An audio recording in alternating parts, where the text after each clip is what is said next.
Good evening, everyone. Just want to introduce myself. I'm Serena Baca. I work with Colorado Circles for Change, and I'm going to help moderate today. I just want to start off by saying thank you guys for joining us today. And before we begin, we would like to take time to acknowledge and honor the land we are on, which is going to be Northern Arapaho and other indigenous land. Thank you. And then at Colorado Circles for Change, we center youth most impacted by inequities rooted in white supremacy, specifically interpersonal and institutional racism, including the cradle to prison pipeline and mass incarceration. Through these platicas, we aim to dismantle racism, heal the people, and guide the youth. Today, our guests will be sharing their knowledge and insights on who we were before colonialism in the United States and who we are now. And we are so grateful that they've taken the time to join us today. Before we dive into our questions, I'd like to start with doing Conocimiento and asking each of our guests to share their full name with us, their maternal lineage, and where they're from. And I will model that for us to start. So my full name is Ashley Maria Villa Ortega.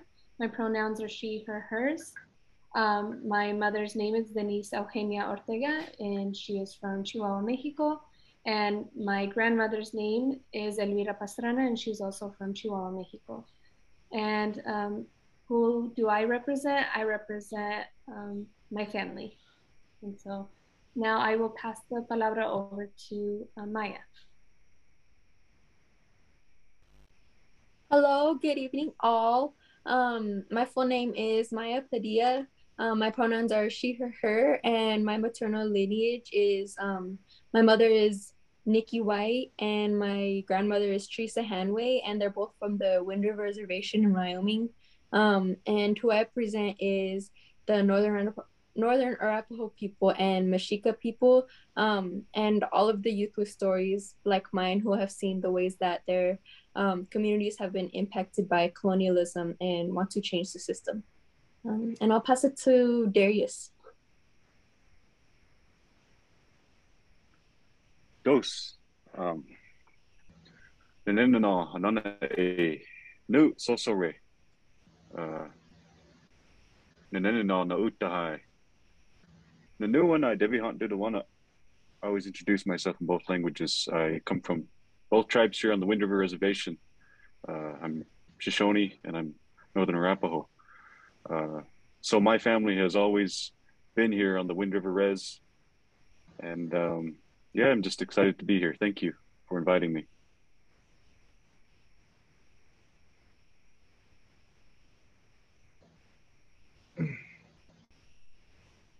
Habet osa ne te ena sitting on market. And then in the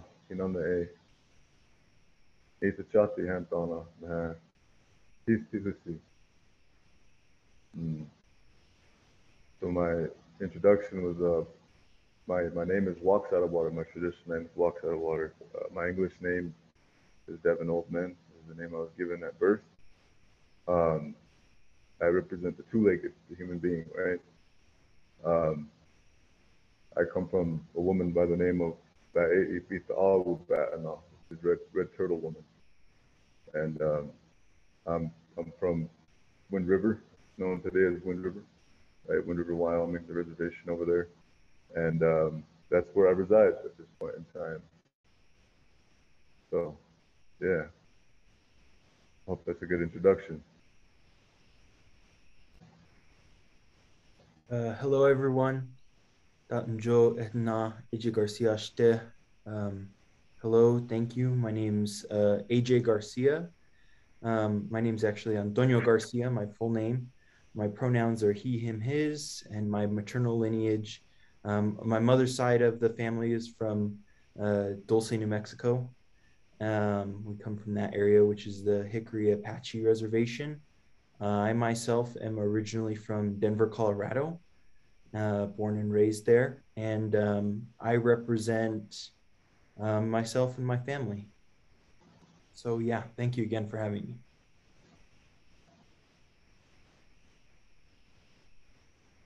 I'm Serena Baca. My pronouns are she, her, hers.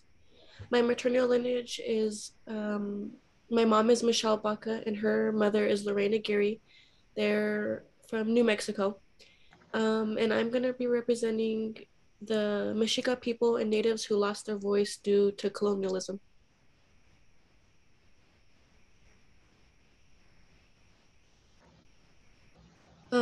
So our first question of the day is going to be, the government we have in the United States is created from the fabric of colonialism, white supremacy, and capitalism. And how did indigenous people govern their tribes before colonization?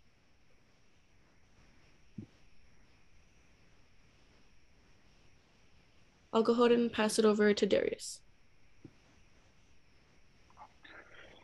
So when I was thinking about this question, you know, the United States is very anti-Indian. It's all over. You know, that's what this country was founded on. But I do want to say that the Constitution itself is an Indian ideal.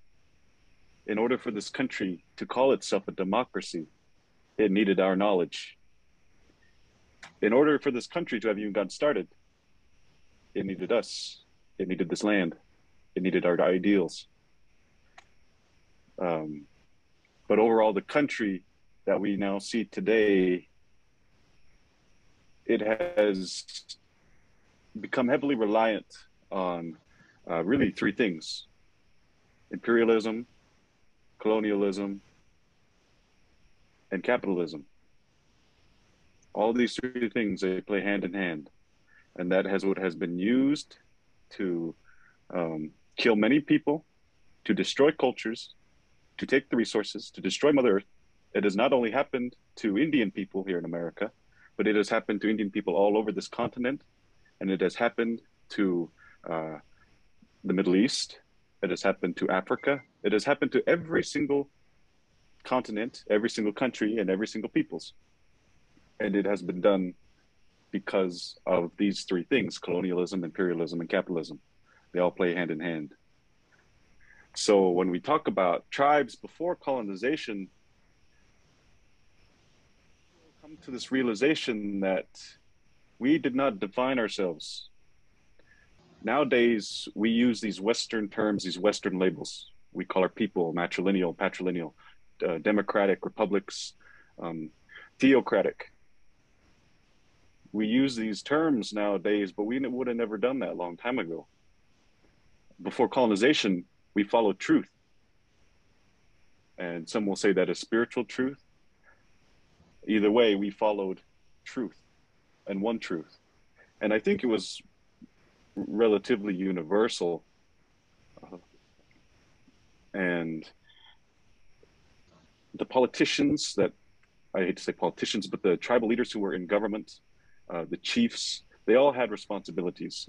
The women who led tribes, they all had responsibilities.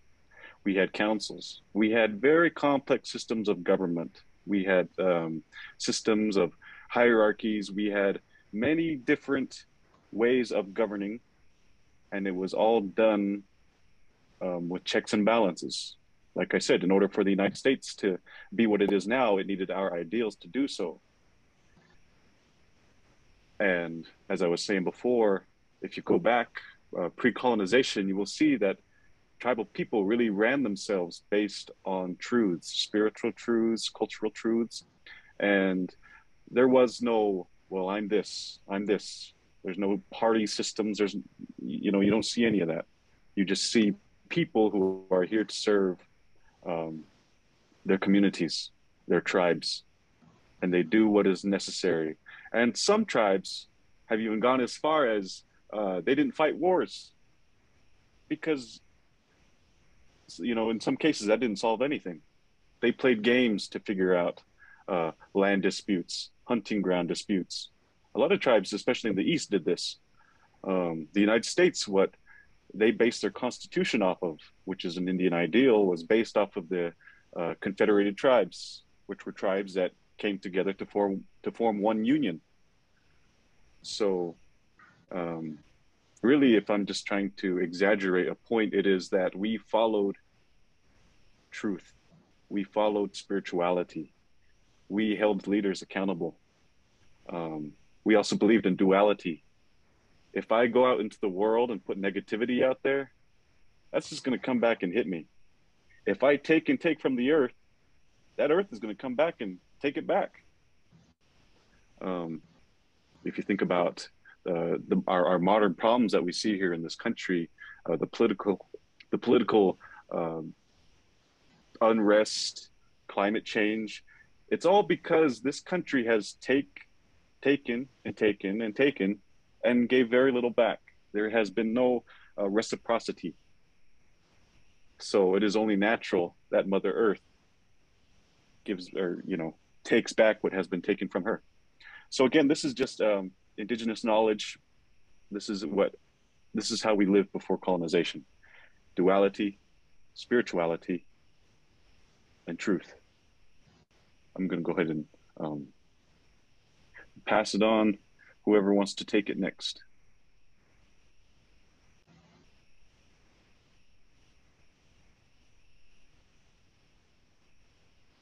I'll go ahead and chime in here. I think that there are definitely some fundamental parallels and common themes within indigenous leadership prior to first contact with Europe. But I think that, a really important thing, and I think, Darius really, touched on this a little bit, was that we have a diverse peoples, in this hemisphere, on this continent. We are diverse tribes, we are diverse communities. And so you can't generalize or homogenize all indigenous people. And we really have to acknowledge the diversity among indigenous people, because that's what makes tribes and communities, right? If we homogenize and generalize, it can also lead to like dehistoricization, right? Instead of there was Lakota people, there was Arapaho people, there was Apache people, there was indigenous people. And, we don't want that erasure of our individual tribes and communities and our nationhood, right? Because that's a fundamental key to indigenous sovereignty and indigenous personhood, right? Is nationhood. It's integral to our identities. So I think that is like definitely the first thing that I would hit. But when we think about these common themes or these parallels, there's several things. First, each member of the community played a vital role. It was individualistic, but it was also communal, right? Which I think is a lot different from what we see in, contemporary United States governance, is that it's very individualistic, rather than I'm an individual, but I create a greater whole. And so that is really vital to our communities. The other thing is that many times there were different leaders for different categories of life. There were leaders within ceremony and leaders who were healers or saw over medicine, and there was leaders over battle, and there was leaders over hunting. It wasn't all the power wasn't all focused into one person.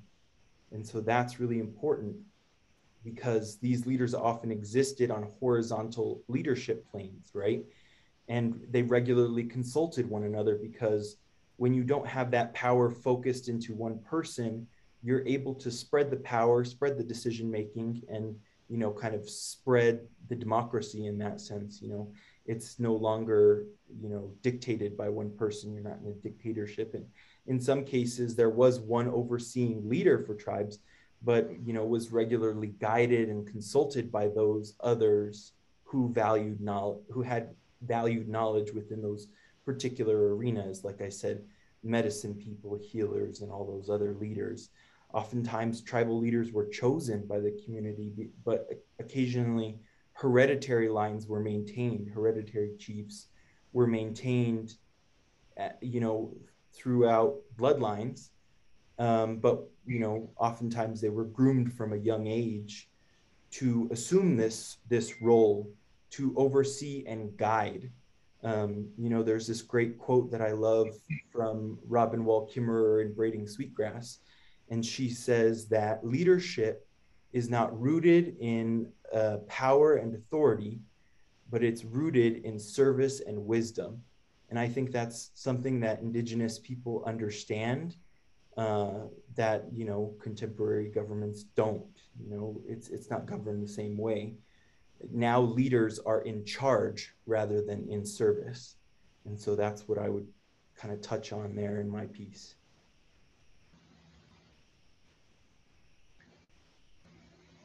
Hey, I guess it's my turn, huh? Wow. Where to start? How long are these? However much you want to share. Yeah. Okay, so yeah, we're talking about the ancient time before this time we're in today. All right, so I really like both perspectives shared. I mean, there was a lot pointed out there. I don't know very much about the tribes, right? I just know about Plains culture. Did a lot of doings with the seven bands of those Chepishako and some of the Cheyennes. I've worked with Blackfeets, you know, Crows, the Crees. I worked with, you know, pretty much a bunch of tribes over like 18 state area just in the plains. And so for us, a lot of the times when we talk about governing systems, right, um, there were three forms of government, right, within our nation. And there was always the government of men. They governed each other, right? Then there was the government of women. They governed each other, okay? And then there was the spiritual side, right? The ceremonial aspect. And so if you take a look at that, you have various age groups from each pinnacle and each ladder, you know, depending on how you look at it. And so for the men, there were different things that members of certain ages would be responsible for doing. For the women, you know, so on and so forth, right? And there was even different things that occurred within life that we had experienced over the course of, you know, hundreds of years, thousands of years, you know, that were written down, and they were carved and etched literally into stone walls. They were put on the earth, you know, with stones, literal maps, right? For our people to not forget. And those things are still out there. They're still all over where we're at. There's probably 1,000 feet from where I'm sitting right now. You know, I don't know. I haven't walked around out there, right? But there's literally a whole trace of what I'm speaking of across the whole continent of the United States, right? North America, South America, you know, Australia, Africa, even Europe, right? And so when you take a look at history, it doesn't matter if you look at it through a microscope or if you look at it through a telescope, right? Get what I'm getting at there, you know?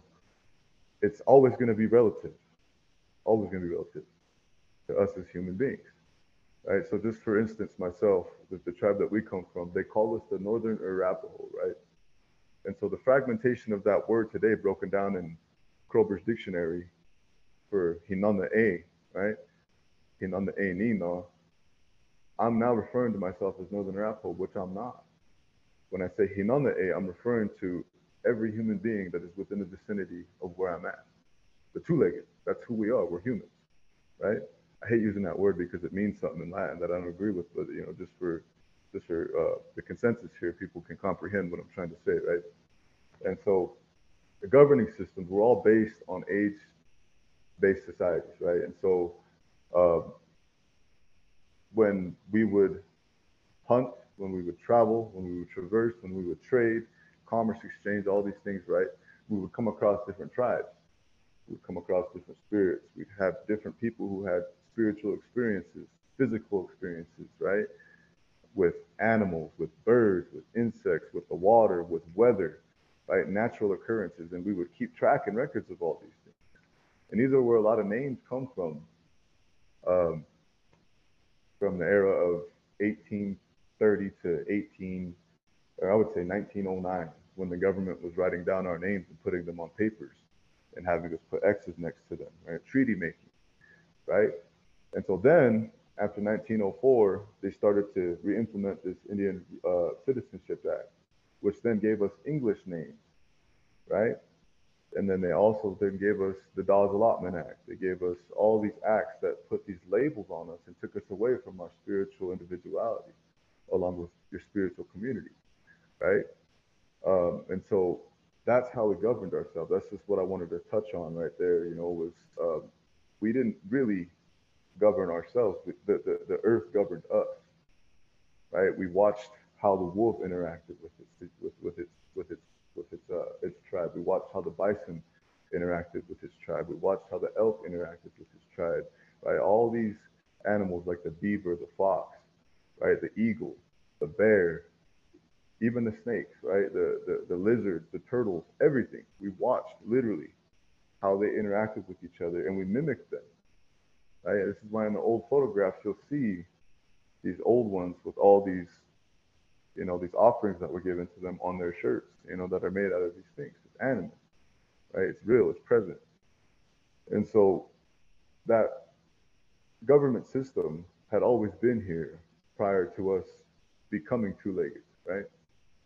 And I hate referencing the Bible, but in the Bible it says, right, that man and woman were made first, right? Well, we don't believe that. Right? We believe there was a world here before we came, and that references our creation stories, right? And so from those creation stories of each language and each culture across the sphere of the world we're living in, right, we had developed different society structures. Depending on if you were in the South, right, it was structured heavily around agriculture. If you were in the North, in the wild areas where all the, the high altitudes where the trees are and the wild animals are, it was based, heavily on hunting, right? But if you were somewhere, on the East or the West where it's nice and tropical, right, where there's a lot of fruits and vegetables that grow along the rivers and stuff, you're more gathering, right? There still was hunting, right? There still was agriculture, but it wasn't as heavily concentrated depending on where you were at geographically. Does that make sense? I hope that makes sense. But yeah, going into what Darius talked about with the Iroquois Confederation, right? The Confederated Tribes. Just give you a quick example. You've ever been into a state capitol building? You've ever been into a Washington D.C., right? Let's say Washington D.C. Any government building, you're always going to see one thing standing outside, right? And it's going to be a flag post, right? There's going to be a flag post, and up top there's going to be the banner of the nation, which is the American flag, star stripes, right? The red and the white, and then below you're going to have that area that you're in, that state or that city, whatever it may be, the municipality. You're going to have its flag hanging below the American flag, right? That's a tribal concept, okay? So when people would come into a tribe, if they were lost, if there was an issue, there was an emergency, and they could smell smoke, they could smell food burning, right? They would go towards that smell and they would find a camp of people, and they would be able to tell which nation that was that they were interacting with or converging upon, right? And they'd be able to tell exactly who the leader was based on what was hanging outside his or her lodge. So they would go straight to that lodge, and then they would tell, they would say what they needed. They would tell them the problem, whatever, and they would send them on their way with food, water, clothing, transportation, whatever they needed, because everything back then was plentiful, right? The rivers were wider. There was more rain. The air was purer. The trees were bigger. People were bigger, right? And there's plenty of scientific research that backs this. And even the animals were bigger, right? So there was no need to be greedy. There was no need to not share. There was no need to hoard anything, even knowledge. Right? It was given freely because we believed that this world didn't belong to us. We were only here for a short period of time, and that's what governed us. Was true freedom. We could go where we pleased. We could make what we wanted. We could use what we wanted. We could drink where we wanted. We could sleep where we wanted, right? And in today's world, we can't really do that, can we? Today's world, we can't really do that.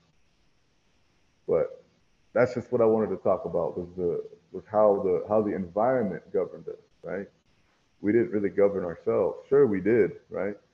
But Mother Nature and the creator of all things always had a way of showing us how we were doing wrong.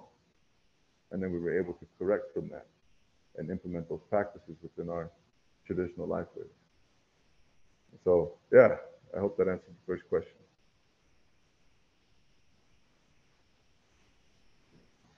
That was beautiful from you all. I really like what all of you said. Like Darius, how you said, about how we live based on truth, right? Like our truth is the earth, our truth is Mother Nature, like you were saying. And we go by the laws of her. And what AJ said about not generalizing indigenous people, because, me as an Arapaho, like I could tell you about my culture, but I couldn't tell you about Lakotas or Crees because that's not my way. That's their way, and that's for them to tell you about. And how Devon said about our name, and how the government has a history of giving us names that don't belong to us, and how I really like what you said about how the earth governs us. And so I want to highlight what you guys say because I think it's really important. And you guys touched on a little bit of what is our next question, which is what were some of our ways of life before colonialism? And whoever wants to start.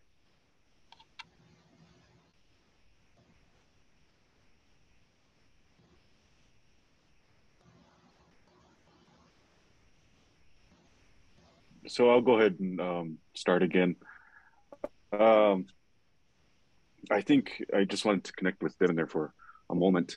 How he talked about we'd always get corrected either by our creator or by the environment. And when I talk about the truth that we followed, when I say the truth, we found this truth through thousands of years of being corrected, through thousands of years of figuring out what our environment wants, of studying the animals. And this is how we found that truth. And so when the colonizers came here saying, well, we have the truth, this way, the only way, and they're not even from this continent. So then it goes to show you that this country was founded on truths, I put in quotations, that aren't indigenous to this continent, that haven't been worked on for thousands of years, that isn't founded in this way of life that we have. So the question was, what was our life like before colonization? And really, I just have to say that indigenous philosophy tends to look a lot like Eastern philosophy. And you can look at philosophers like Vine Deloria Jr., and they will always say a common thing, that we have a moral universe, that our creator is an eternal love. So kind of like Devon was saying as well, we knew that we weren't going to be here forever. We knew we were going to come and go, as all things do, because all things are cycles, all things are circles, everything. So we believed in duality, as I was saying. And, you can connect that with Eastern philosophy and call it karma. Just having that knowledge, and like I continue saying, the truth, and the truth is universal. Anybody can have it. You can have it in Asia, you can have it in Africa, and more importantly, you can have it here on this continent. And the tribes here before colonization had that truth. This is why we were probably some of the most healthiest people on the planet during that time. We had healthy foods. We were out constantly. We were constantly in ceremony. We held each other responsible. And then you look at our society now, the people aren't held responsible. The governments mimic the colonial government, which is, again, not founded in truth, indigenous to this continent. We eat processed foods. We drink. We have drugs. And we have all these first world problems. So when you want to look at like long ago, before colonization, you must understand that we had great knowledge on the environment, on spirituality, on who we were. We had good, higher consciousness, awareness. And I also wanted to bring up international trade and how back before rivers were dammed up, those were our highways. This is why when you look at archaeology, you will see that there are pots that was made in Mexico, and you can find them all the way up in Alaska, because we had these complex trade systems. And I can't remember who I heard it from, but they said something along the lines of every major highway in the United States was once an indigenous highway. And that just goes to show you how, yeah, maybe, yeah, it probably was you. But they have the largest inadvertent discoveries of any department of agency. Yeah. Yeah, like Devon was saying, we had complex systems, and highways and international trade, and we understood land not in the sense of this land is mine, this is my private property, but we understood where each tribe was. I always hear stories that they used to mark trees where each tribe used to be, to say this is our hunting grounds. We don't want to have any kind of trouble here. So I'm just going to keep it relatively short, just because I'm sure these other folks have some good things to say as well. But it's that belief in the moral universe, that the creator is an eternal love, that the creator is good. It's duality, again, with the spirituality and just complex systems that we learn to navigate over a period of thousands and thousands of years. So I'll go ahead and leave it at that.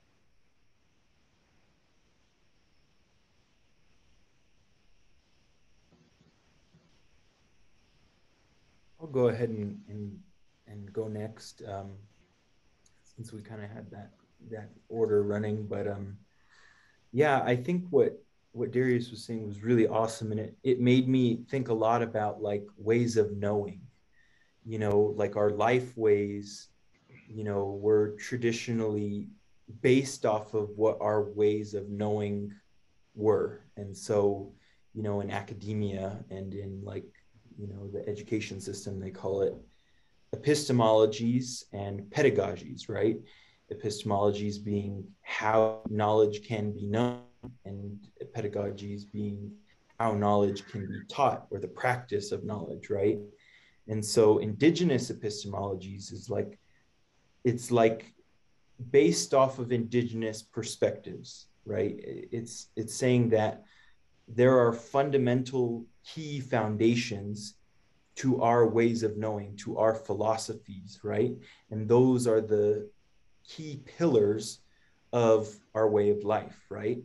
And so there's a phenomenal scholar named Gregory Cajete, and he's from Ana Pueblo, but he is a really awesome scholar. He basically pioneered Native American studies in post-secondary education. And he chaired the Native Studies department at UNM and taught courses at UNM. And I was lucky enough to take a course with him and get to know him, and the knowledge that this man held, not academic knowledge or Western knowledge, but cultural knowledge. It was like it was just awesome, just astonishing. And so, he made me really think about what are the fundamentals of indigenous epistemology? What are the pillars that hold up our life ways? Relationality, kinship, right? So our kin, not just saying that we are related through, by human to human, or like we're related across nations. No, we're related across all nations, right? And so some of the relatives on the call have been talking about two-legged versus four-legged, right? And so those are all nations, right? We as indigenous people, prior to first contact with settlers, we understood that those four-legged beings as nations, right? The Buffalo Nation. And just like Devon was saying, we learned from nations, right? Because they knew more than us. So kinship is a fundamental, philosophy behind, our ways of life. The other one is the interconnection of secular and sacred, right? So ways of knowing, just like Darius was saying, are based on spirituality, right? And they're based on our spiritual traditions, right? And so when we have these creation stories, right, it typically says we learned from the animals, or we learned from this group, or there was somebody who came, a spirit, or some kind of other worldly being who came and gave us this and taught us to do it this way, right? And so that's why we do it this way, because that's how we were taught, by in a spiritual way. So they're not separate. We can't separate spirituality from philosophy and learning and our ways of thought. It's ingrained. And then the other one, which is just as interconnected, is holism, or holistic, being holistic people, right? We're entire beings. We have mental, emotional, physical, and spiritual health. All of those things are beings, right? And so we can't have our philosophies based any other way. We can't learn or teach without considering the whole human, right? And so in that tradition of teachings, those methods and practices of teaching, it focuses on the development of human beings holistically, right? Learning through experience, but also recognizing the importance of passing on wisdom and knowledge and pulling on past tradition, right? So we have this concept, that a lot of, indigenous peoples, they bring into conversations like these, which is like the 7 generations kind of concept, right? We think about our ancestors 7 generations back, and we consider our descendants 7 generations forward. So we're pulling on 7 generations back. We're pulling on their tradition, on their knowledge, right? But we're also laying those seeds and laying, readying that ground, laying those foundations and the paths for 7 generations in the future. And that's what keeps indigenous knowledge going, because it's not just about knowing, it's about, preserving that knowledge for other people. And so I was actually thinking about Dr. Cajete and his course, and when we talked about, indigenous lifeways being based out of those epistemologies. And so he actually had this handout from this book that I'm going to show you, and I still have it because I think it's so telling of some of the, lifeways and philosophies of different ethnic groups. And some of the information I would definitely say is outdated or has been refreshed, but this is a page from a textbook, so I can't quite tell you exactly where it's from, but it talks about the philosophical aspects of different people. It has them in categories of European, African, Asian, and indigenous to the Americas, right? Which again is very generalizing, but still there are some really awesome things, and I can share this with you afterwards, so that way you can get it out to your networks. But it talks about the highest value lies in the balance of relations between humans, other beings, and spirits of past, present, and future. So that's exactly what I was talking about. Epistemology being affective and active. One knows through activity, symbolic imagery, and rhythm. And so all of the elements are linked together. We talk about this harmony this balance within indigenous spiritual ways. And it's a fundamental to how we exist in this world, right?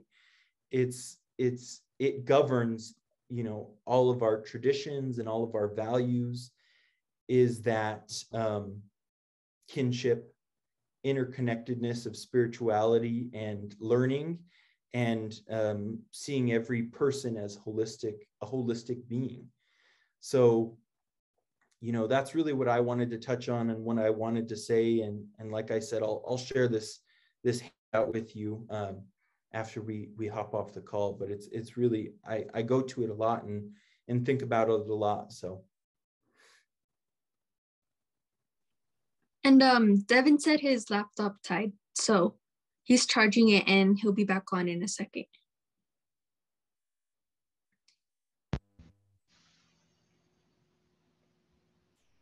You guys hear me?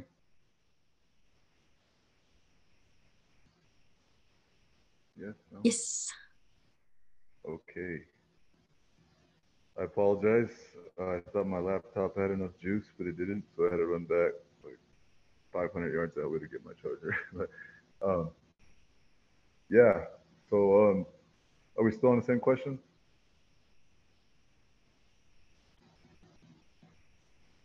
Yes, we are. And just to repeat it again, the question is, what were some of our ways of life before colonialism? Okay. So you're talking about traditional life ways. All right. I'll give you something just real simple. Birth. How we birth our children, right? I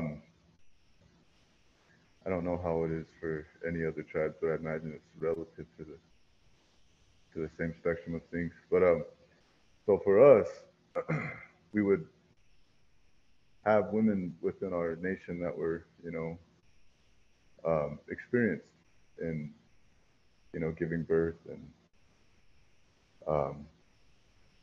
they were essentially doctors, right? Nurses, whatever you want to call them. And so when a child was to be born, right, the mother would, her water would break, right? It's still on the earth, and they would know that a baby was going to be born soon, right? And so everyone within that village at that time would, they would gather, they would get all the things ready, right?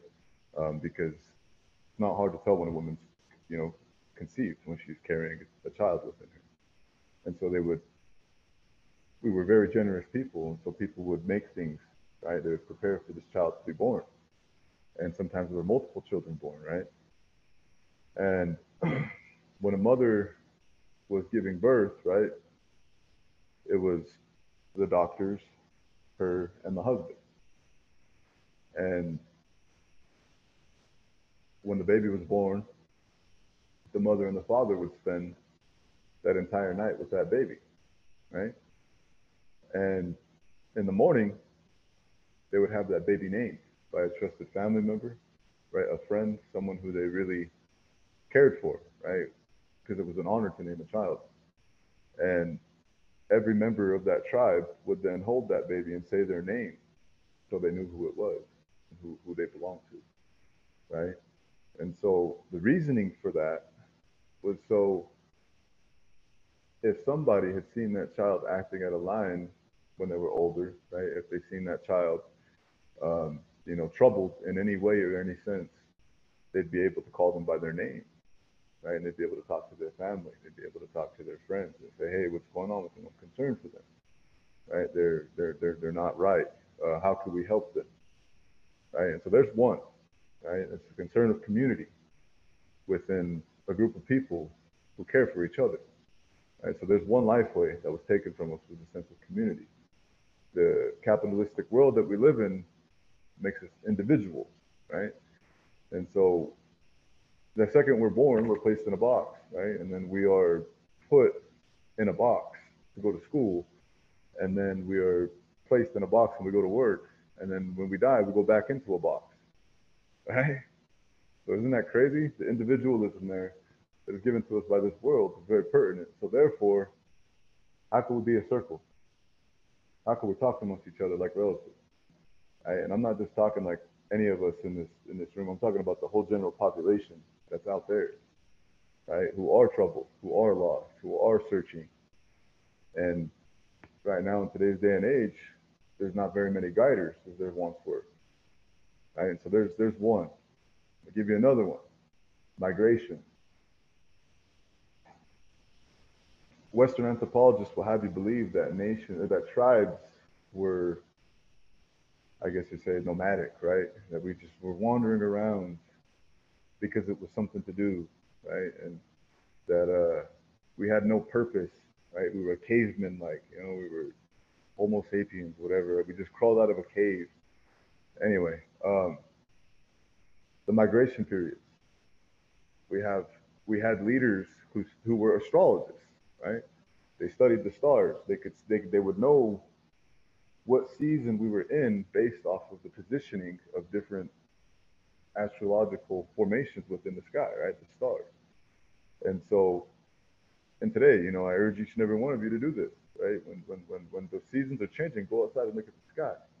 You'll be able to notice certain patterns, and as you keep on doing this and keep studying them, you'll be able to see, and then eventually you'll be able to identify those season changes, right? And so the reasoning for knowing these things, right, is because during the star changes, right, the Hothoun is what we call them, the star nation, they guide us on where to go and where to migrate.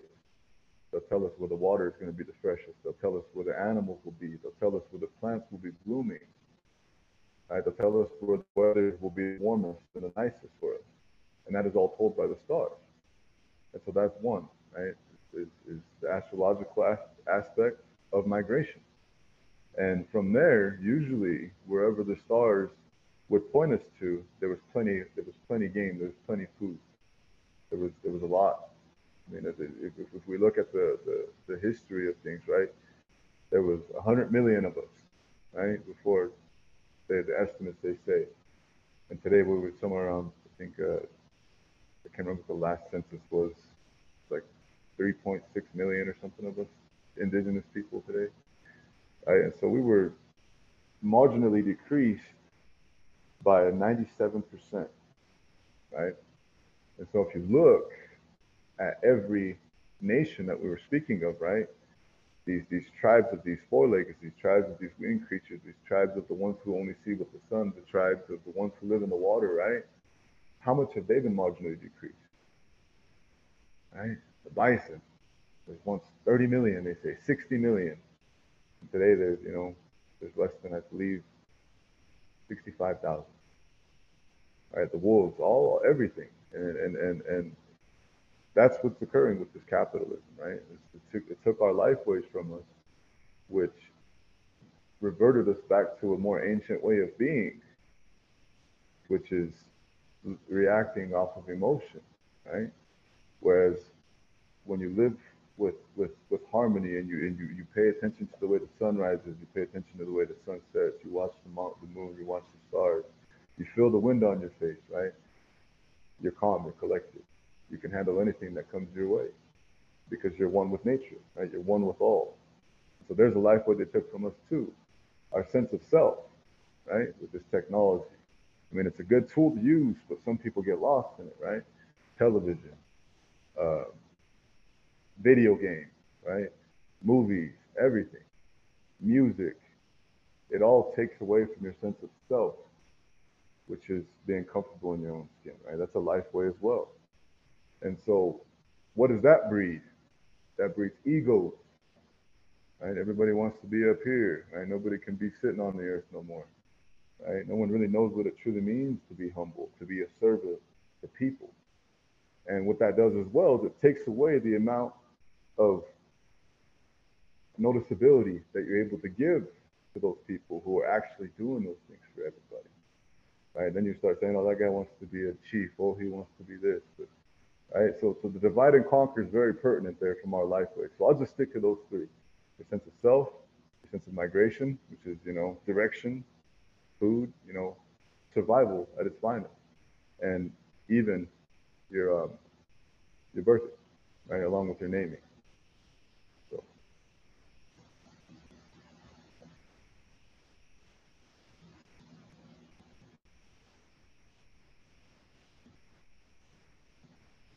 Again, thank you all, for sharing your responses and the way you feel. Um, I think those were all very important, like aspects and ideas that not all of us really pay attention to, is that colonialism takes like us away from us, our individualism, and replaces it with something, that they think is ideal in white supremacy ways. But all of those answers, led into our next question, which is going to be, how have we had to change our traditional ways of living because of colonization? I'm sorry, So, I keep answering questions before we get to them. you guys are okay?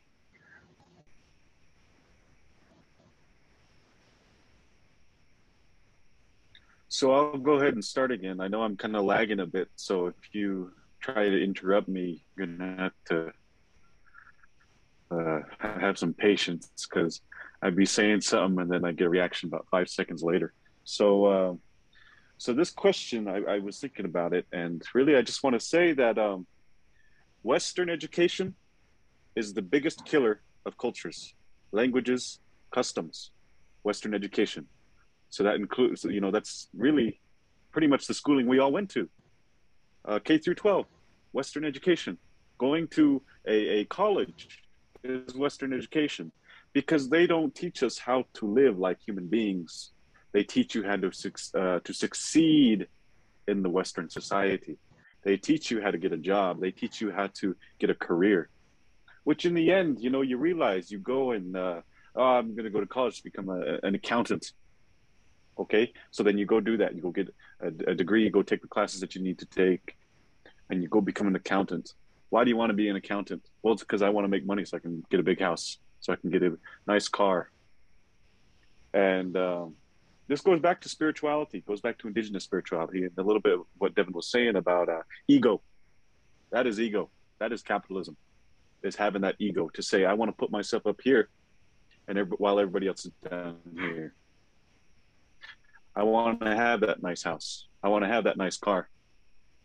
I want to eat the finest foods. I want to do this. I want to do that. And you pretty much, you separate yourself from everybody else, and you hoard. You begin to hoard these things. That is ego.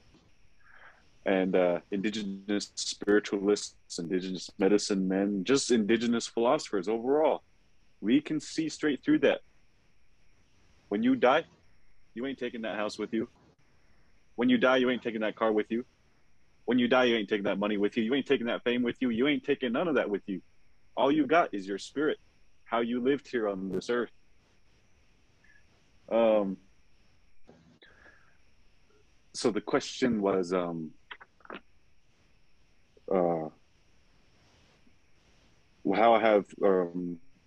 have we had to change our traditional ways of living because of colonization? So going back to the Western education thing, when our young people long ago were sent to boarding school, that was a dramatic change of lifestyle, to the extent that we died going to those schools just because of that dramatic change, not only in the environment, in foods, in language. And it was so dramatic that, our children that went to these schools, they died.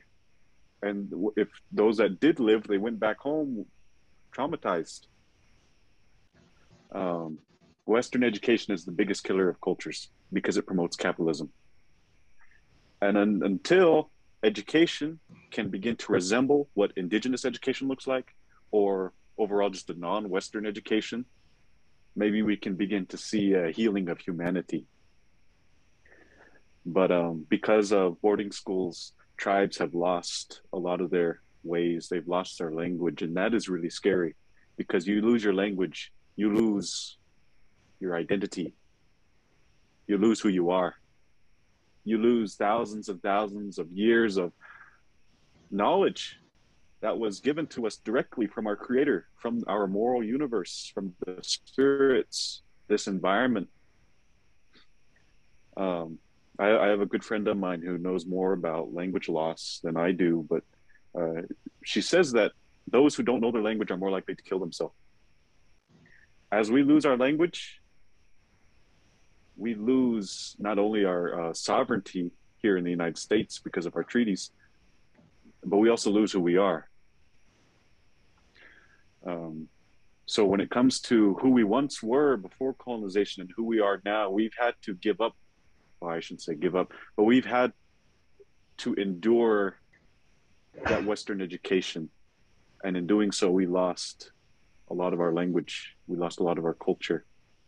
And I know I keep saying we lost, but I know a lot of people kind of argue with me about that, because in reality, we haven't lost anything, because we're still here, and we still have this knowledge, and it really is up to us. You know, I always talk about our Rapo traditions, and it's like, well, we're Rapos.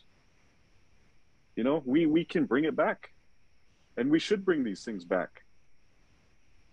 So we've had to sacrifice a lot. We've really had to sacrifice a lot, and we are very strong people. Spiritually, emotionally, we've had to put up with a lot. And everyone likes to talk about intergenerational trauma. You know, the trauma our grandparents felt, we still have. It's still traveled through us. We still carry it. Yet we're still here in this country, defending our lands, defending our people, defending our children. We're still on the front lines of the battling climate change. We're entering politics. Or, you know, the United States government, which we'll go into later as to why, whether or not it's a good thing that Native people go into the United States government. But we're doing all these things despite the fact that we have all these troubles. So we've had to sacrifice a lot. So I'm just going to go ahead and leave it there. Thank you.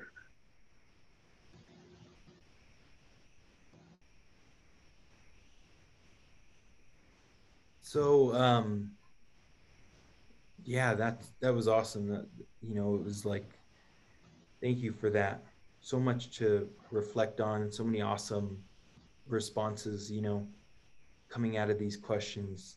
I think that, you know, when we think about traditional ways of living before colonization versus after, I think that there is preservation there, but there are so many things that are touched by colonialism, you know, that it's hard to escape it sometimes. You know, it's in everything, right? You know, the systems of colonialism, and I think specifically, you know, thinking about settler colonialism, because there's extractive colonialism and then there's settler colonialism. Extractive is like what the U.S. is doing in the Middle East with oil, right? Extracting oil, there's a resource there that they want to get to extract and bring home, quote unquote, to their, you know, where they reside, and use that resource. Whereas settler colonialism is that the resource is the land itself, it's the place. And so with that, it's like they take over the entire land, right? They occupy it actively and, you know, indefinitely. And so it's really important to know that when we have settler colonialism, there is very little room to create culturally preserved spaces, right? It's very hard, but it's possible. You know, it's definitely possible. But I think that, you know, when we think about reconstructing or reclaiming our traditional lifeways and our traditional, you know, our sovereignty, our languages, our culture, our traditions, when we think about reclamation of that, I think it's important to, because we often hear these terms like decolonization and indigenization, which is super important. But I think we need to decenter colonialism in that reconstruction, right? We need to decenter the oppressor and center, you know, ourselves in that narrative, because it, you know, we can't reconstruct or reclaim without centering ourselves.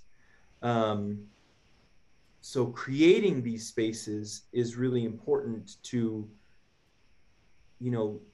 think about indigenous people as we were prior to contact with Europe, but also, when we think about decolonization, we need to think about, like that intergenerational trauma that Darius was talking about is like healing from that and what we need to actively heal from because of colonization. But I think that there are so many things affected by colonization, even up until Nixon. A lot of tribes weren't able to select their own tribal governments, their own tribal officials. The federal government would select people from within the tribe to run the tribal government. So we were dictated by the federal government. And even now, a lot of our tribal officials are still heavily influenced by like state and local governments. We're not out of the woods yet with that. But we think about like things like the American Indian Religious Freedom Act. That wasn't until 78, right? So there's just this long history, like right at first contact, we were like super affected. They killed our traditions, our culture, our sources for those things. There was a mass genocide of the buffalo, of the plains buffalo, which was not only a resource for sustenance physically, but of spiritual sustenance, right? And that all happened very early on when Europe came. And then all the way until 1978 and, up until Nixon, these things were still happening, but people are like, oh no, that was in the past, or even, not really acknowledging that indigenous people are still present in here. They can't, a lot of, mainstream society, the dominant, society cannot picture indigenous people in contemporary contexts. They think of that old Indian, in buckskin and, with a feather in his head. But I think, just like Darius said, we are still here. And so that is a traditional way that we've preserved, just existing. That's a traditional way. Surviving, right? That's a traditional way. Speaking our language, that's a traditional way. Maybe these ways have had to change because of colonialism, but that doesn't mean that they're tainted or, dirty. It means they survived, right? Just like all of us. So I think that's what I would say to that question. Thank you.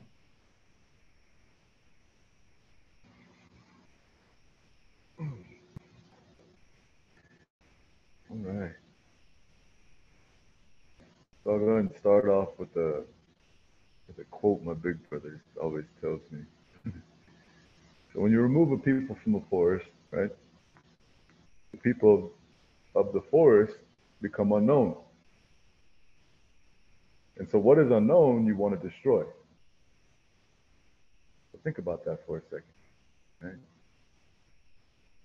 What does that mean to us as First Nations people, to us as two-legged, to us as Northern Arapaho, to us as whatever title they have to it? Any human being, right?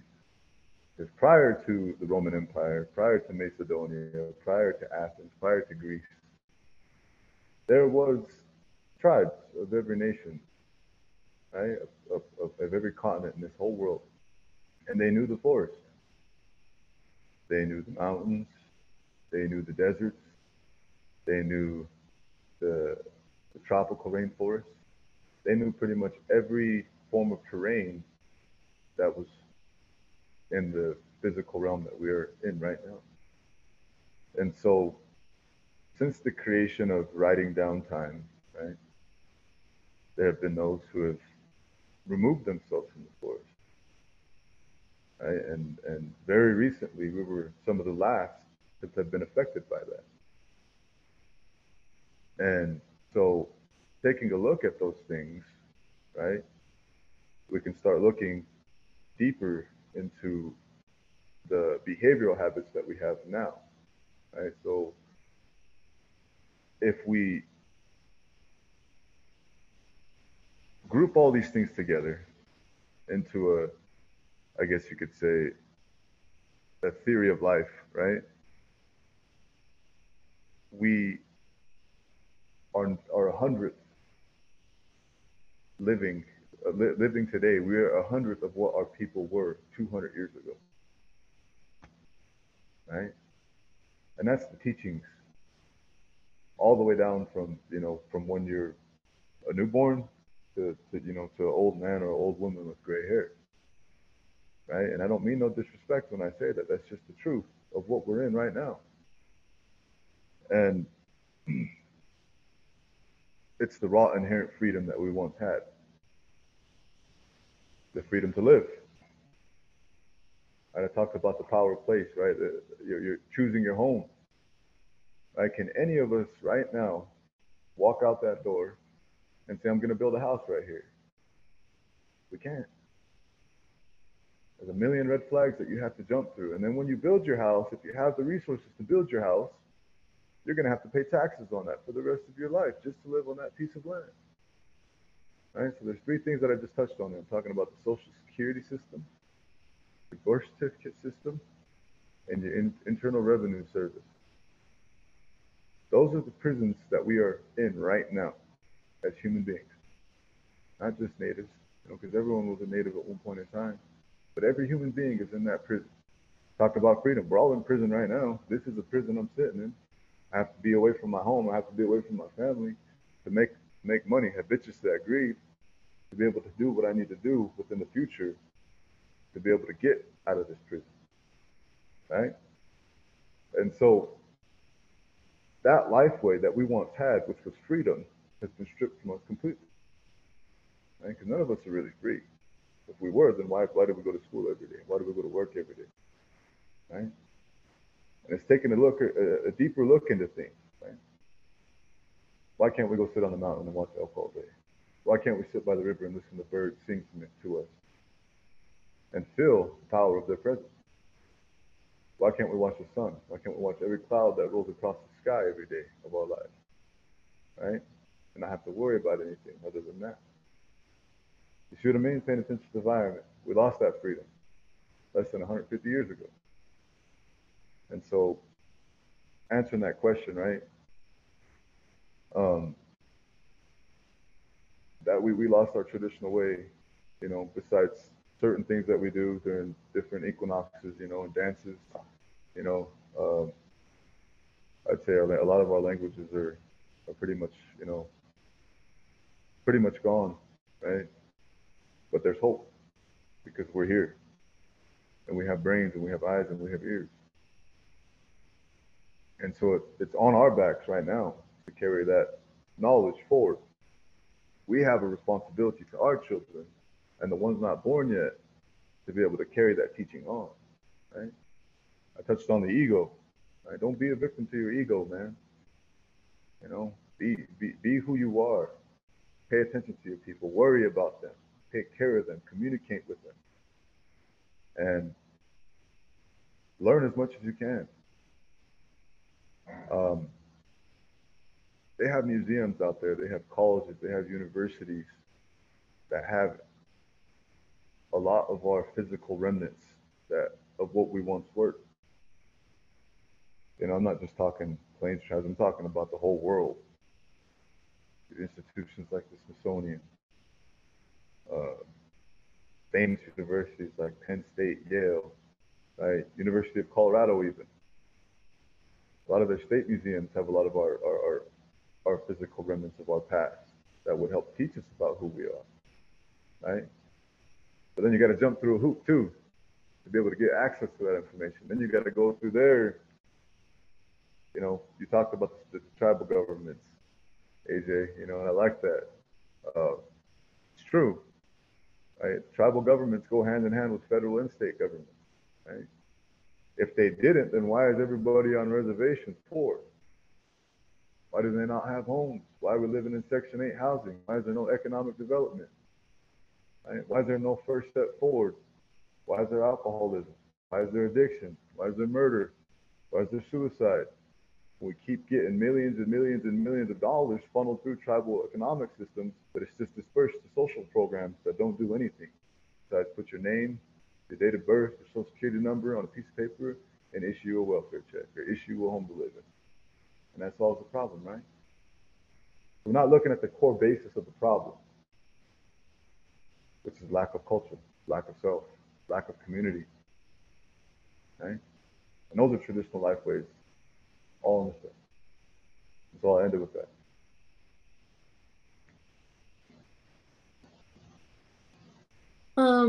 I know I'm one of the co-facilitators here, but I want to keep highlighting what you guys say, and I also want to add on a little bit, if that's okay. Like Darius, when you were talking about how Western education is the biggest killer, when you said that, it blew up something in my mind, because there's something that I've learned about recently called the school to prison pipeline, and it happens to Black and brown youth. And what you are also talking about, the boarding schools, like the boarding schools are a perfect example of a school to prison pipeline, because they taught us to be ashamed of ourselves. And so because of the trauma that they brought on us, we turned to alcohol and we turned to drugs. And because of that shame that they brought in ourselves, we didn't think that we deserved good things. And so of course that's going to make us want to do bad things. And so that just, it perpetuates into this pipeline, which is school to prison pipeline. And so I really liked what you said about that. And then what you said about capitalism is ego. There's a quote by John Steinbeck, and it's, socialism never took root in America because the poor see themselves not as an exploited proletariat, but as temporarily embarrassed millionaires. Now, I know that that's a really complex quote, and it took me like 10 minutes just to figure out what it meant, even just by myself. And what I got from it is basically like, I mean, just thinking about the last three words, temporarily embarrassed millionaires, right? Like, they want youth to see themselves as future CEOs and future managers of Starbucks. And like, what I'm trying to say is that that's poison to us, like you said. And that's part of that capitalism and part of how Western education is the biggest killer. And so, and I also really like what you said, AJ, about how we can't reclaim anything until we center ourselves, because that is so true. We have to center ourselves if we're ever going to reclaim anything, because the first thing that was given to us when we entered this earth what was our bodies. So we have to center ourselves, right? And when you said, you know, our traditions have changed, but it doesn't mean they're dirty. I think that was really powerful, and that was really beautiful. And what you said, Devon, about how we lost the privilege to pay attention to the environment. And I thought about that, and I want to connect it to like how we've been taught to see nature as material only, you know, along with the freedom that we lost, we also lost our respect for the earth. And so I just wanted to highlight a few of those things, because I think that these are just such important subjects to learn about. And so we're going to go into our next question, which is, what are some key differences between the governments that we see in place today as compared to the governments that existed before colonization?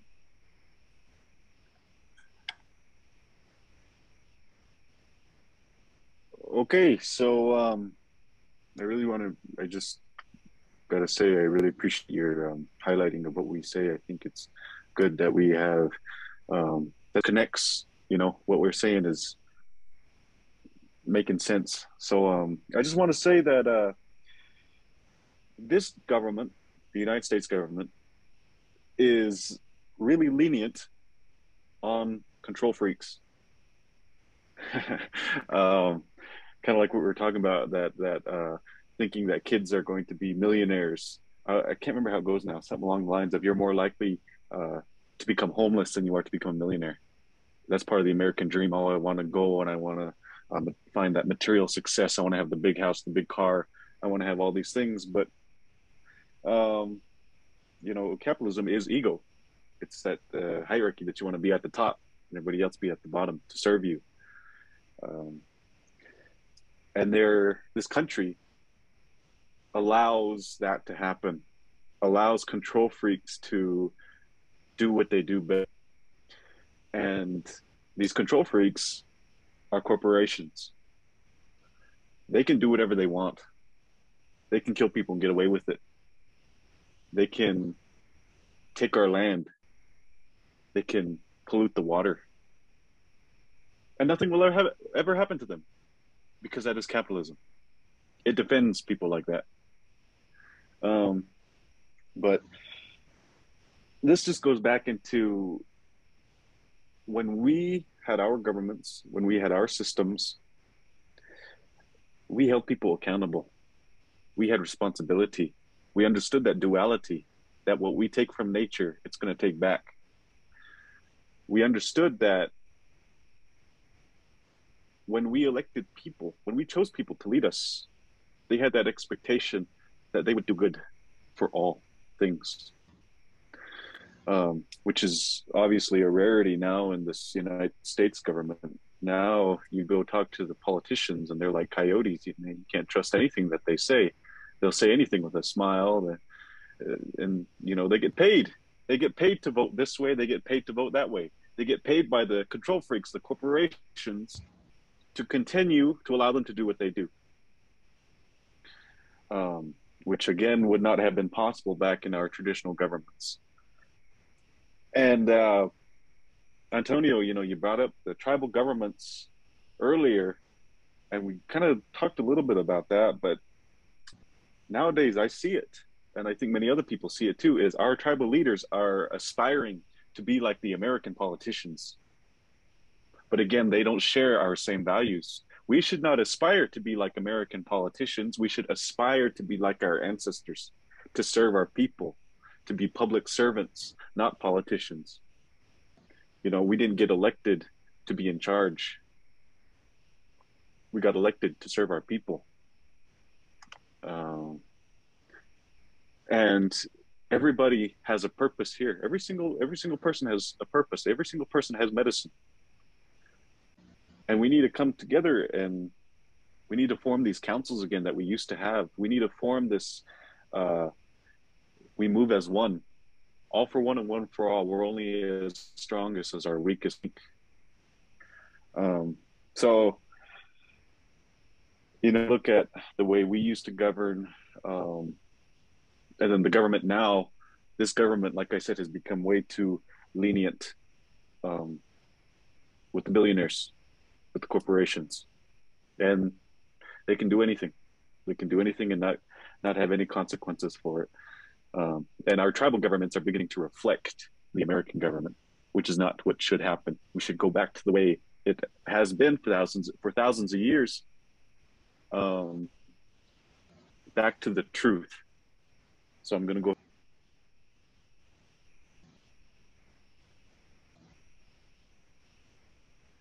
Yeah, I definitely think that, you know, rings really true.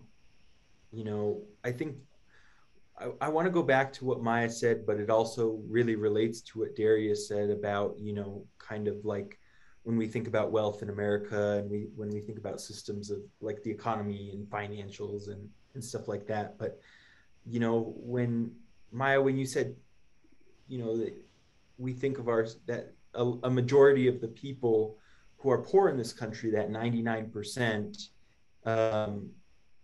who hold such small amount of wealth in our country, are temporarily embarrassed millionaires. I really thought that was really powerful, because I think that concept is really rooted in the American dream, right? That anybody can make it to the top, and as long as you just pull yourself up by your bootstraps, you can get there, you can be a millionaire. You know, that's what the American dream is all about. You know, that's why people move here from other countries. You know, one of the reasons. I mean, the other reason is that the US probably went in and destabilized that country, and, you know, is extracting some sort of resource out of it, you know. But you know, that's why people move here, is for the American dream, you know, to make it in the world. But I think a lot of people know that the American dream is dead. I mean, the American dream has been dead for a long time. That's what the book The Great Gatsby is about. You know, it's a metaphor for how the American dream is dead. It was written in the 20s. So, you know, when we think about the American dream, I think it's based off of this concept of like, you can get there because, you know, we're a capitalistic society. And, you know, that is a beautiful tactic by just the US of propaganda, right? That capitalism allows you mobility. When in reality, capitalism is bondage, is the chains, right? We don't live in, you know, really a capitalistic society anymore, because we're living in this, you know, we're not living in democracy anymore, really, because we live in this oligarchy. We look at, you know, right now what's happening between Russia and Ukraine, and we're about, oh, well, there's this small group of elite oligarchs who are running Russia. And that's why, because they have all the control and all of the power and all of the wealth. And it's like, well, look at the US. You know, just like Darius was saying, our country is run by companies and the CEOs of that company, you know, of those companies. That is the definition of an oligarchy, you know, when that small group of people who hold all of the resources are running the country. And so all our oligarchy is that top 1% of the wealthiest people in the country. It's the bourgeoisie, it's the upper class. And if we think that it's just Jeff Bezos and Elon Musk because they're the wealthiest people in the country, we'd be wrong, because the true wealthiest people in the country have the resources to remain hidden, to remain out of the public eye, right? So we really don't know how far that rabbit hole goes down as far as who really is filthy rich, right? Because it starts at Jeff Bezos and Elon Musk. And I feel like if we, you know, if our country really knew about who holds the wealth and how much of that wealth they hold, you know, they wouldn't be able to contain the outrage, you know, that rest of the 99% has. But I think that to kind of go back to that question of the key differences between the governments, you know, we think about the US government, and leadership is in a position. Leadership is sought out, or leaders are employed, you know, in that way. They're elected in that way, and they serve for a specified term. And, you know, I think the big thing there is that leaders seek those roles of power, whereas in indigenous tradition, you know, leaders are elected by tribal members because of their qualities, because of their experiences, their knowledge, what they're able to contribute. And we think it's that same way now, but, you know, leaders traditionally they didn't run for leadership, right? When you run for a position of leadership, when you run for president, when you run for Senate, when you run for tribal council, you are seeking power, right? You're seeking power because there's a power dynamic within these systems of governance, within US governance and our tribal governments that mirror the US government. It is, like I said in the beginning, rooted in that power and authority. Those positions are rooted in that power and authority, and not rooted in service and wisdom. And when you seek those, you're seeking what comes with them, power and authority. Leaders can create laws, and then those are enforced by the police and the justice system, right? That's like power. But leaders didn't have power traditionally because they didn't govern other people. They could not command, right? Laws command you. These are the rules, right? And we are the leaders that make them. But traditionally, leaders within our community were just facilitators, right? They didn't make the rules. Spiritually, we were governed. We had spiritual laws and spiritual ways of life, just like we've been talking about this whole time, right? That is what we live by, were the spiritual laws of nature, of Mother Earth, right? Of our traditions. Those were the laws. Laws weren't made up by these leaders. And so when we have these leaders seeking positions of power to enforce and impose their own ideas and philosophies on others, that's power, right? But when we have traditionally our leaders who were just facilitating the laws of our spiritual ways, service. So I think I just kind of wanted to touch on that a little before I finished up.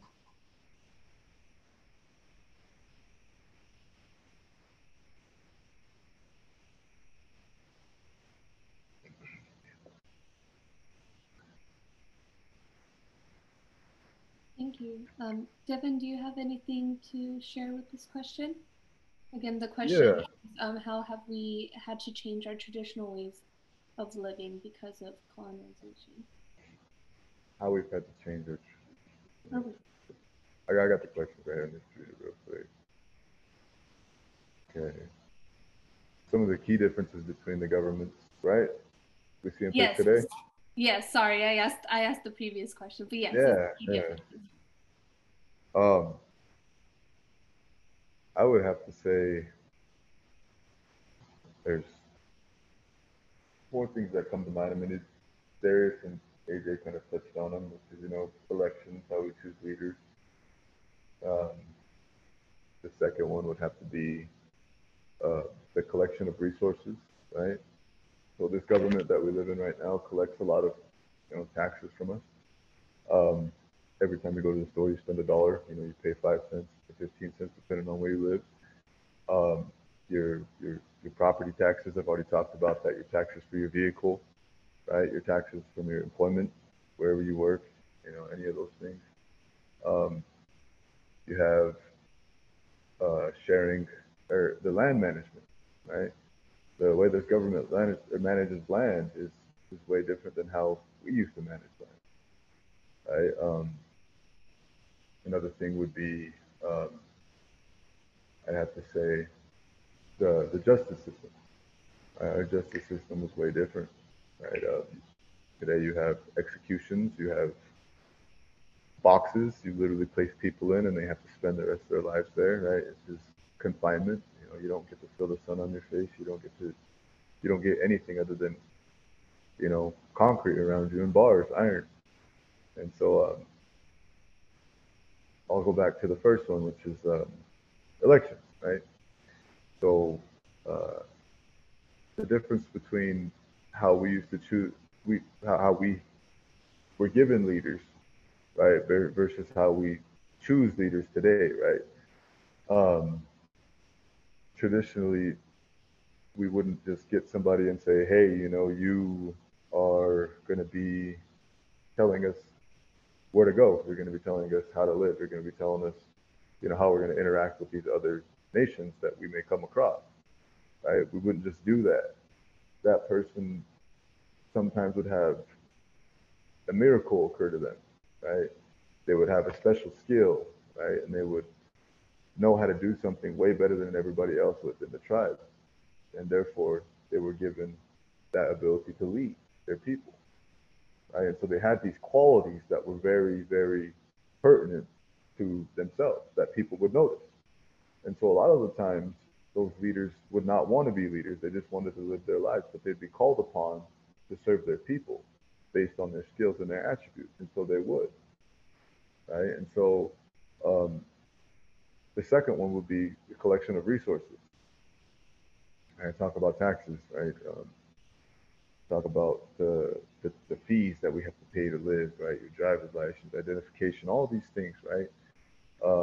We never had any of that. The first identification you'd be able to see of the people was their traditional clothing, right? What they were wearing, right? The symbols that they had on their, on their clothes, the symbols that they had on their lodges, the symbols they would paint on their horses, right? Whatever that may have been, right? That's how you identified who they were, right? There was no fee to say, hey, this is who I am. Look at this piece of paper, right? You didn't have to do that. And so the leaders today, they hoard everything, right? As Darius was talking about the Senate, the House, Congress, they're paid literally to vote, to sway a law or a regulation or a statute to be passed, to become an executive order, to become whatever it may be later on down the line that will affect how we live and breathe. And so they were very giving people, right? The leaders back then, they would feed everybody.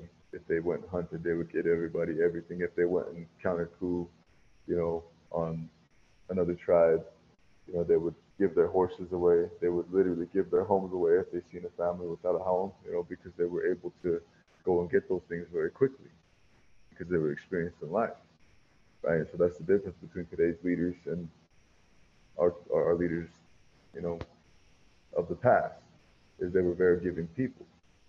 And so they never had more than they needed, I guess you could say, in a sense. The second, right, or the third would be the punishment system, the justice system, right?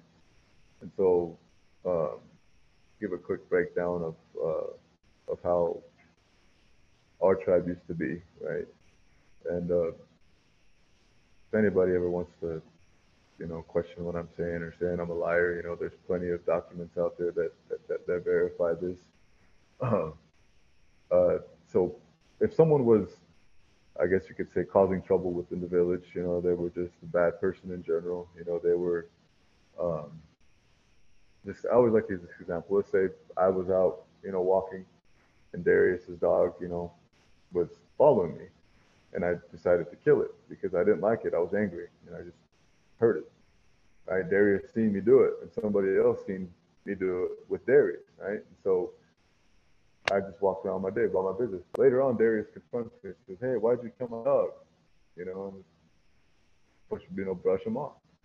And he's very upset about it. He comes back later, with somebody who's within one of our military societies, and he says, "Hey, why'd you kill Darius's dog?" And I said, "I get mad and I strike him."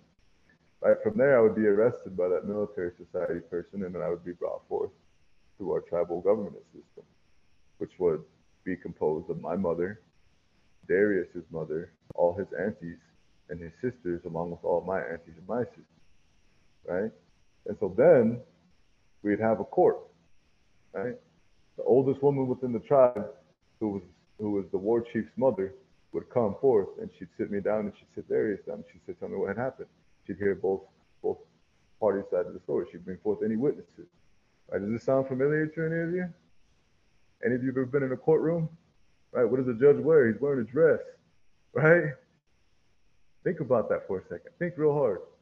And so then this old matriarch would sit down and she would decide, okay, Devon, you're lying. Darius, you're telling the truth, right? And so she would give me a strike, right? And this is where the gavel comes from, right? If I chose not to own up to my mistake, if I chose not to admit to my guilt, right? This old lady would bring out an old choke cherry branch, and she would strike me with it if she determined that I was lying, right? To shock that life back into me in front of everybody, in front of the whole court, right? And so that sounds like, just like in a judge's courtroom, the gavel, when he hits his gavel, right? They got that from us. So think about that for a minute, right? And so from there, I'd be given one strike, right? The second strike, they would tie you to a post, right? Make you go without food or water, but you would be outside at least. The third strike, right, would have been, you had to give reparations of some type or restitution to the party that you harmed. And the fourth strike was exile. You're no longer allowed to live amongst the people. Right? And so that's the punishment system or the justice system that we had, and it was regulated by women, right? By our mothers and our aunties and our sisters and our grandmothers. And so they did this in front of everybody, right? And so this was our way. I'll go back to the third one, which was, you know, the management of land, right? How we used to manage the land. Today, right? You drive anywhere across any state, any area where there's agriculture, you know, wildlife. There's these big fences, 6 to 8 feet. You know, I would say 3 to 8 feet long. You know, depending on what classification they are or what they're holding. Right? They literally fence everything in today. Right? Everything. They cage everything, and so they have wildlife corridors, wildlife mitigation areas that they allow for animals to cross and, you know, journey over underpasses or overpasses on major highways and interstates, right? They have migration areas to private lands, right, where they have to go pass from federal land or state land to state land, and so they have all these land management agencies, right? And where we never did that, everything was free to roam as it did, and, you know, as it would, and so therefore there was a lot of it, right? And so yeah, I mean, those are just some of the key differences as to how we did things. And the last one I wanted to touch on was our lawmaking, right? We established laws based on a consensus of the people. So if anybody wanted to give an opinion or an expression of thought as to how things should go or how things should be, they were given that opportunity within a council of everyone, not just a select group of people, you know, a select group of men or a select group of women, a select group of old people. It was everybody of all walks of life, you know, every gender, you know, they were all there. And so they all had a chance to testify within that council to give those leaders a better comprehension as to what to do, right? And if there was ever a disagreement to the law, that disagreement was addressed right then and there with everybody in that council and every tribal member present, so that we understood the changes or the alleviations that would be made to how we govern ourselves, right? And so the agreements as to how we should behave, how we should conduct marriages, how we should conduct childbirth, how we should conduct travel, how we should conduct trade, how we would conduct warfare, right? Things along those lines. How far certain people were able to travel, right? Because there was only those who traveled a certain distance, and there was those who went further, right? And so, yeah, those are some of the key differences that I know. And so I guess I'll end it with that.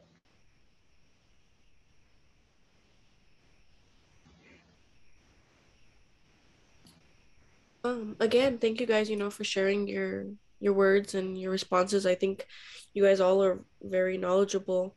And I want to, you know, acknowledge Darius. You keep going back to the whole duality thing, and I think that's really important in something, you know, that we've tried to carry on with our same, like our government now is keeping that duality, even though, you know, capitalism tried to take it away from us, but, you know, having that respect for the land and, you know, the language and, you know, the old ways we used to have.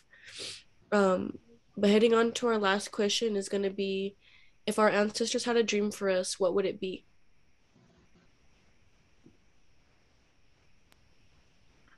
Um, that's really a big question. So I'm gonna try and answer it in a way kind of short. But kind of what you were saying about you know, that duality is capitalism, imperialism, colonialism tried taking that away from us, and uh, they didn't really take it away from us, but they took it away from themselves. So, like I said, they're taking and taking and taking, but Mother Earth is going to take it back eventually. And the way it's, you know, you look at big cities and you look at all their big buildings and everything that they took and they extracted all the oil, all the fossil fuels, and it has yet to hit them. It has yet to hit this country. It has yet to hit this earth. But to be honest, what they're doing is they're stretching a spring by taking and taking and taking and taking and taking, and they just keep on stretching it. Eventually, that spring is going to break, or it's going to, you know, come back and hit him. So when I think of, well, what would our ancestors want? First, Native people, we don't raise no quitters. We don't raise people who give up. And no matter what, our people always fought for righteousness. When we were getting mowed down by the United States military in the 1860s, we were still fighting for righteousness. We were still fighting for our treaty rights. We were still fighting for our land, our children, the animals, our water, the earth. When they put us on the reservation, continue taking our land bit by bit, we're still fighting for it. And again, this goes back to what I was saying. When, despite the fact that we have all these troubles, alcoholism, drug abuse, sexual abuse, domestic abuse, every single thing that we go through, we're still on the front lines fighting climate change. We're still in the United States government advocating for our land, our rights. And it's not even our rights, it's the rights of every human to have clean drinking water, to have a place to pray when they feel this capitalist society weighing down on them. We're fighting for the buffalo. You know, we're fighting for all things, and we're still going through it. So let's see, I gotta remind myself what the question was. If our ancestors had a dream for us, what would it be? And really, I wrote, when I was taking notes earlier, I wrote three things. Is one, to find the truth. Find the truth. That truth that we had for thousands of years, that was corrected by the Creator, by our environment. Find that truth. Live by it. And put it into your everyday life. The second one was free your mind. You know, I talk about these control freaks, these corporations, these billionaires, these people who are hiding in dark rooms, the people in the Catholic Church, all of these major institutions, these people who try and control this earth. They want to take control of our minds. And they always say our mind is the impenetrable fortress. But when I look around, I see people on their phones and they can't get off of them. I see people who can't even read books anymore because they're constantly swiping. I see people who believe whatever the media says. And I just think to myself, you are so controlled. You are so controlled. Your mind isn't free anymore. Okay, and let's say you got rid of that. Let's say, okay, I started reading books. I quit believing what everybody told me. I'm trying to be self-sufficient emotionally. People are dominated by fear. So there's a reason why people don't like to hold corporations accountable. What if they silence me? What if they fire me from my job? What if they kill me? People are afraid of death. People are afraid of lots of things nowadays. People are just afraid. So your mind still isn't free. I can't go up there and speak to these politicians because what are they going to say to me? What is my family going to say about me? What is the world going to say about me? What is the press going to say about me? You are not free in the mind because you are enslaved by what other people think of you. So that was the second one. And then the third one was spread love to everybody. You know, that's what our ancestors did. Our ancestors were loving people. There's a reason why when people passed through our camps and they didn't have food, we gave them food. We gave them water. We gave them everything they need. And we still do that today. When people need a place to stay, we let them in our house. When people need food, we buy them food. Even if we don't have that money to buy food. Even if we ourselves were struggling. So really I think it's those three things our ancestors would really want us to re-explore because it's been taken away from us because of capitalism. Find that truth. Find that truth. free your mind, and spread love to everybody. So I'm going to go ahead and leave it at that.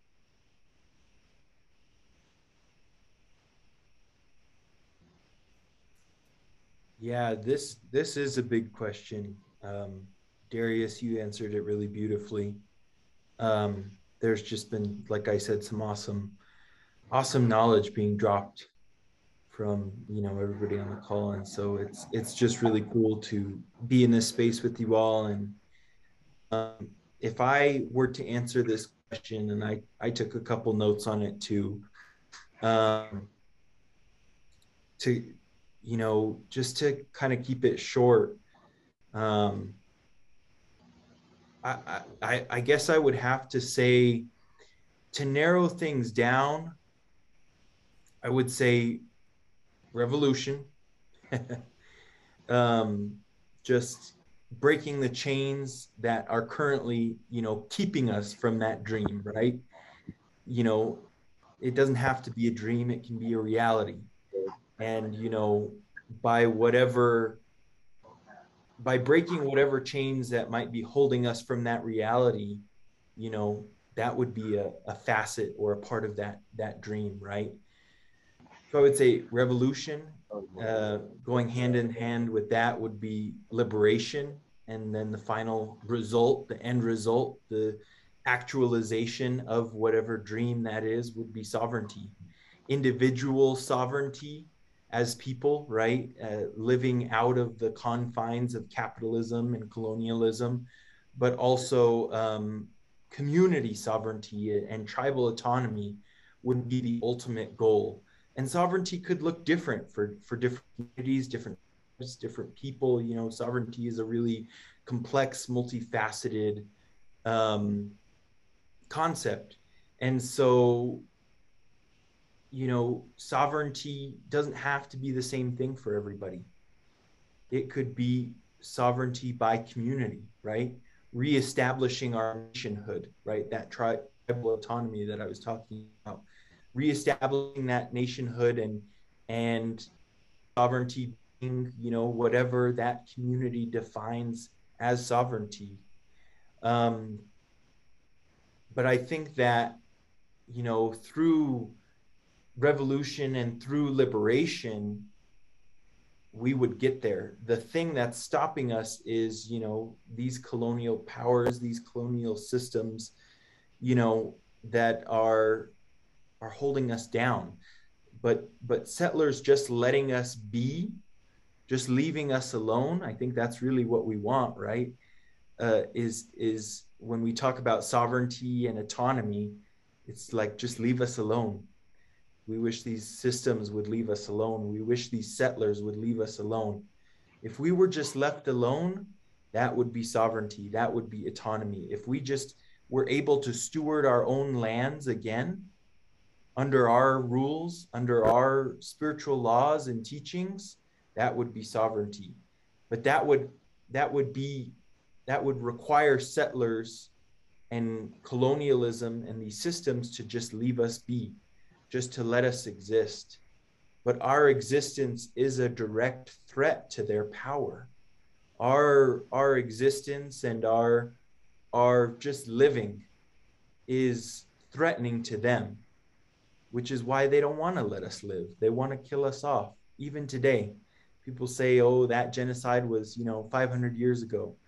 No, it's still happening today in different ways, in different avenues. The school to prison pipeline, the justice system, the education system. These are all systems that were built on colonialism, that are born of colonialism. And so these are ultimately of the same goal as colonialism, which is indigenous genocide. So we can't exist under these systems, in a sovereign and autonomous way. And so, just to reiterate, I think revolution, liberation, and sovereignty, I think those would be, the ultimate dream, from our ancestors, to get back to those ways. So, thank you. Better not, bro.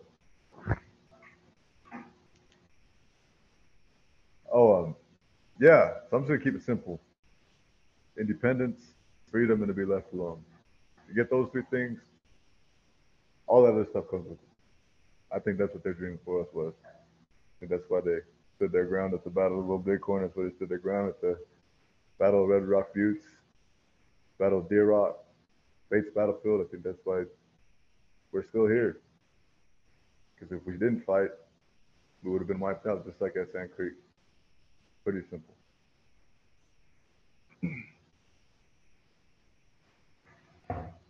Well, thank you, all three of you, Devon, AJ, and Darius, for everything you shared with us today. Thank you for sharing virtual space with us today, and for just allowing us to all learn from you and hear about your insights. It's been very insightful for me and very important. So thank you so much for joining us today, and I will pass it over to Serena. Again, I just want to say thank you to all of you guys. You know, it was really nice to sit here in this space with you guys, whether it be virtually or not. But you guys all had some very important messages and information that you shared. Um, and I want to thank you for allowing me to be a part of your thoughts in your space.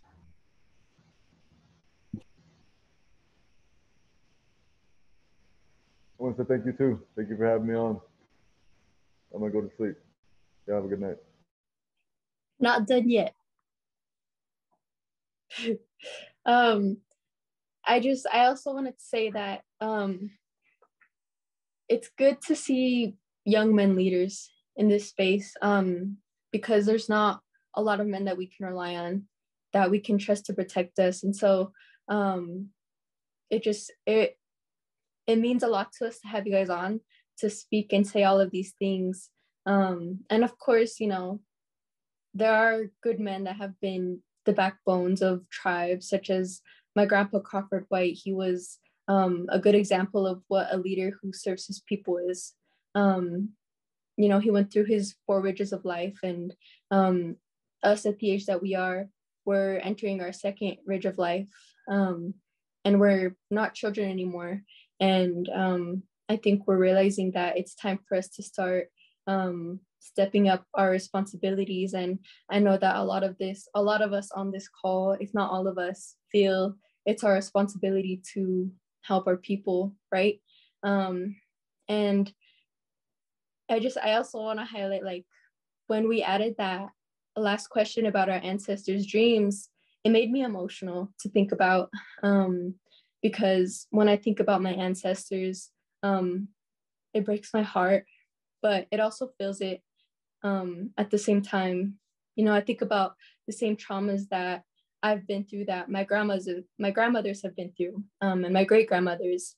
And I think about my grandpa and my grandma, and how they've always wanted me to stay close to the Arapaho life, you know, stay humble, take things slow, like we were always taught, and also just to live and love myself. Because as you guys have stated tonight, just simply being alive and simply living ourselves is a revolutionary act in itself. And that's really what being a survivor is. And our ancestors were survivors, and they were warriors, and that's what we are too. So I just want to say that much. And I also want to thank you all for speaking with us tonight.